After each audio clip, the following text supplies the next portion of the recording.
સનસની crime ન્યૂઝમાં આપનું સ્વાગત છે। પ્રેમિકા સાથે મળી પ્રેમિકાના પતિનું ખૂન કરવાના કેસના આજીવન કેદની સજા પામેલ અને વડોદરા જેલથી 15 દિવસની રજા પર બહાર નીકળી પરત જેલ હાજર ન થઈ 10 વર્ષથી ફરાર રહેલ કેદીને નાસિક ખાતેથી શોધી કાઢતી વડોદરા શહેર ક્રાઇમ બ્રાન્ચના પોલીસ ઇન્સ્પેક્ટર આરજી જાડેજા તથા police inspector NG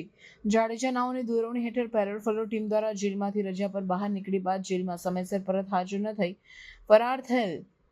કેદીઓની technical human source આધારે સતત શોધખોળમાં રહેલ આ ફરાર થયેલ કેદીઓમાં સન 2010માં મકરપુરા પોલીસ સ્ટેશનમાં નોંધાયેલ ખૂનના ગુનામાં પકડાયેલ અને આ ખૂનના ગુનામાં આજીવન કેદની સજા પામેલ કેદી નામે યોગેશ મુરલીધર ગીતે રહેવાસી ગામ સિંગવે તાલુકો જિલ્લો નાસિક મહારાષ્ટ્રને પાકા કામના કેદી તરીકે વડોદરા મધ્યસ્થ જેલમાં રાખેલ। આ કેદી સન 2015માં દિન 15ના વચગાળાના જામીન રજા પર જેલથી નીકળ્યા બાદ પરત સમયસર જેલમાં હાજર ન થઈ બારોબાર ફરાર થઈ ગયેલ। આ કેદીને શોધી કાઢવા જેલ વિભાગ તરફથી મળેલ પત્ર આધારે ક્રાઇમ બ્રાન્ચના આ કેદીની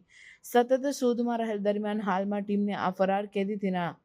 ગામ સિંગવે તાલુકો જિલ્લો નાસિક મહારાષ્ટ્ર ખાતે હોવાની માહિતી મળતા ટીમે તુરંત જ નાસિક ખાતે જઈ ખાનગી રાહે વોચ તપાસ કરી આ ફરાર કેદીને નાસિકના ગામ સિંગવે ખાતેથી શોધી કાઢી હસ્તગત કરી આ ઈસમ ખૂનના ગુનામાં આજીવન કેદની સજા પામેલ પાકા કામનો કેદી હોય અને વચગાળાના જામીન રજા પરથી ફરાર કેદી હોય આ કેદીને બાકી રહેલ સજા ભોગવવા માટે વડોદરા જેલ સોંપેલ છે।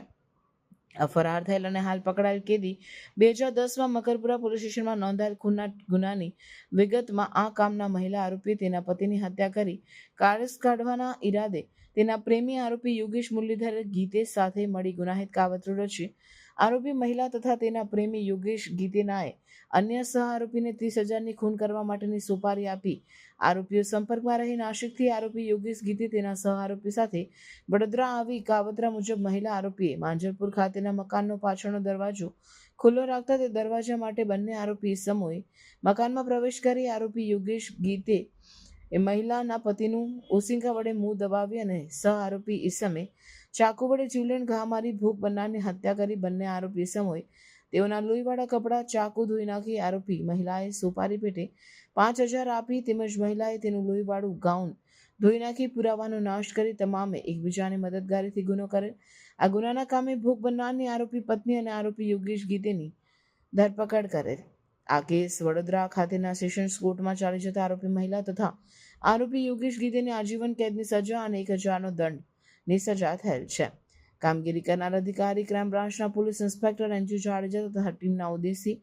અમુલભાઈ, સતીશભાઈ, બિપિનભાઈ, હાર્દિકભાઈ, હરીશભાઈ, કનૈયાલાલ, બળદેવસિંહ અને જગદીશભાઈ।